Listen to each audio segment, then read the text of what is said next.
光我现在这个老师，我现在这个老师也不算职业的，他学，光是他们那种女孩子，你看她手指头细细的，有时候他就节拍，他就这边点我这样这都很痛哎。你看这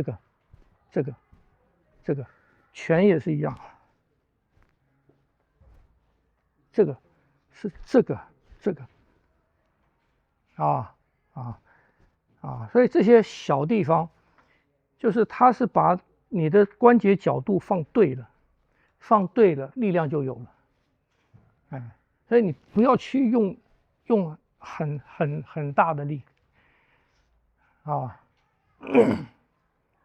然后筋有弹性了，你慢慢练，你这根筋就比较强，这根筋就有弹性，越有弹性，你能打得越短啊。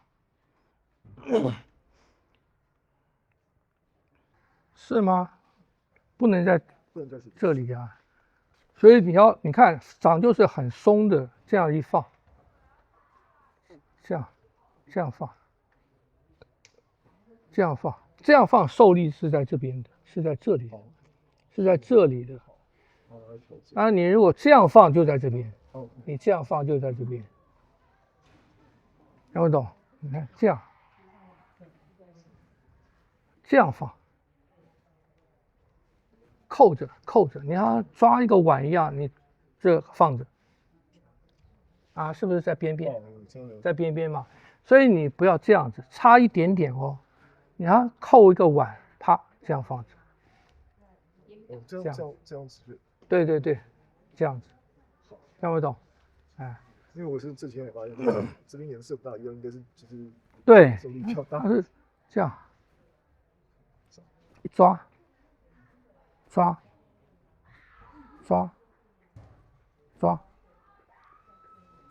所以我师父说，宫保田打一个掌在人身上哈，身上会出现一个好像小豆芽一样的印子，小豆芽一样的印子，那是什么印子？就是这边到这边啊。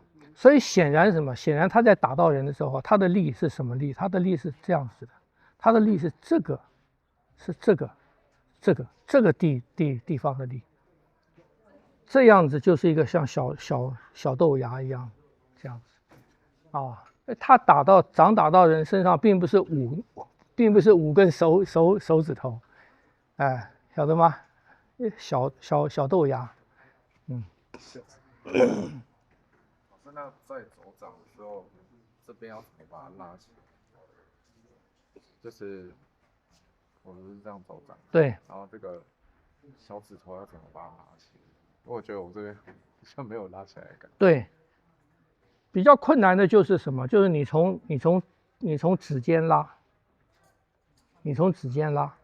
还不行的话，你就扣，你就做一个扣，做一个从掌心这边向里收，你的4根手指头就并起来了。你这边收，你松掉，松掉的手这边一扣，它是不是就起合拢了嘛？是不是？那合拢起来要有一个这种层次，不能这样子，不能这样，这样子你受力，他们之间相互碰撞，会伤害嘛，所以要相互交错，你看这样子啊。你不要刻意去做，就紧了，你就是一收，你看一收这边一收，它就合拢了，然后这边就会起来。对，哎，是这边往下，这边就自然往上。对，啊，然后不要让关节直，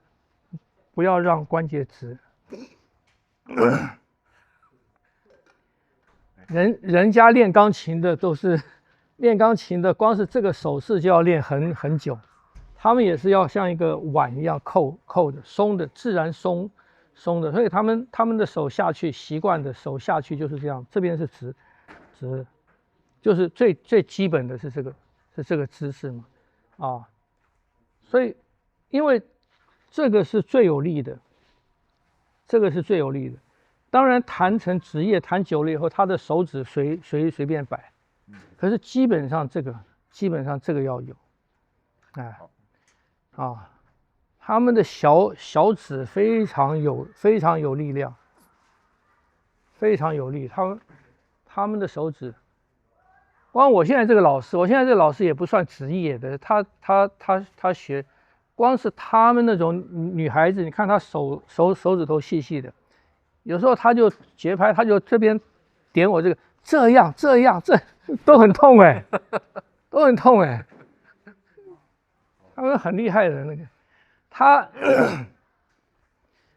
他们原来弹的琴是日本的琴，啊，雅马哈啊，那个什么，好啊，哎，对，这些琴他们喜欢用，因为轻嘛。可是有一次参加一个比赛，到一个学校啊，大礼堂摆的琴，是啊，德国的琴，去一弹好重啊。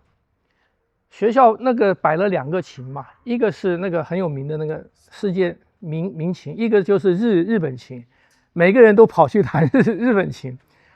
后来他老师训练他，就在他家里面的那个日本琴里面加铅，让那个锤变重，去练这个手指头，否则他们根本弹不动那个琴，你知道吗？所以你想想看哦，他们能够弹那个琴，而且能够分出好多层次的轻重音，还可以弹得很快。你想想看他的手指头上面的力，是不是？所以他们这个手指的功啊，而且他们也是讲松，啊，是松的手臂，整个松的。从腰到手臂到手指的松的下来那个，它才够快，不然你像那个王羽佳弹4小时，手指根本没什么肌肉嘛，他如果都是用力的话，怎么可能弹4小时呢？那都废了，是不是？啊，所以这些功啊。当然我们是业余了，我们不像他们每一天最起码4小时，天从小啊，但是我们从那个就知道这个是对的，这是对的。他们要求也是，你绝对不可能让他瘪住劲就断了嘛，哎。那我们在走掌的时候。那老师刚刚说4个手指头有个阶梯状，对，那有没有并拢有没有关系？有啊，一开始一定要并拢，就是合而为一嘛，因为你并拢它才有收束，你并拢它会有一个收束感，你的筋这个手掌的它会有一个收束，这个是向里收嘛，并拢它会有一个收束感。所以掌推出去，力量是回来的。你这个松掉，整个劲散掉。所以开始走一定是练这个把你的力量收束住。啊，我会这样问是因为上次老师教我们一个很像力，然后回去这样打开的时候，我觉得奇怪，我手指合不起来。啊？什么？就是手掌有一个很像力吧？对，所以才问说这个。因为我把它打开，手指都合不起来，会有这种感觉。那是你开错了。因为打开是一个弧形的，你刚才的打开是平的。你刚才的打开是平的，不是，它是一个弧形。你看，它打开是一个弧形，是这个形状。你这个形状根部张开，梢部它一定是合拢啊。是根部张开。这是它的根部嘛，这是梢部嘛，你这边张开，这是不是就合拢？是啊，是吧？你的手，我们的手这样张开，你这样张开，这边是不是就合拢？是吗？所以练习这边张开，这边这边自然合拢。啊。